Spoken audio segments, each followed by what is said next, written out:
Obviously being an apprentice, we have to study and like do our day-to-day all in like 1 week. So I think it's great that line managers, for example, are able to give us the flexibility that we need. It's not just apprentices who need space. I mean, every employee has their own unique circumstance. I've got a 2-year-old little boy and I'm able to work and manage the demands, and that can mean some really long days, but it can also mean rushing to childcare some days, and I think HS2 is really good at creating space for everyone to bring their best piece to work.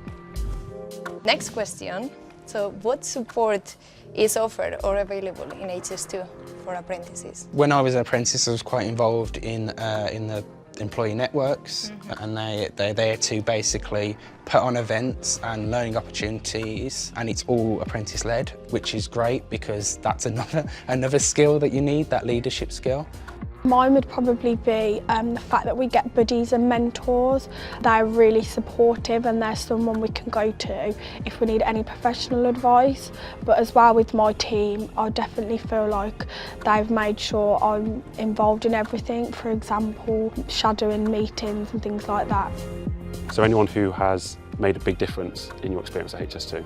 There's actually been a couple people. I would say my line manager is really great because they're just kind of like, hey, go be free, go get all the experiences. And I've also had some really good placement managers, you know, like we have to study for the PMQs, which is a really big exam. And my last placement manager actually would like go through the exam questions with me because they'd taken it. For me, it would be our apprenticeship cohort, so all 4 of us here and everyone else in the apprenticeship. They've been really supportive of one another. Without that, being on our own would have been a lot harder to get through it. So now being as a group and having these catch-ups every now and then and team meetings and stuff has been great to show I'm a part of something bigger. As I always say, teamwork makes the dream work. Absolutely, yeah. How is HS2 helping to make the industry a more inclusive place?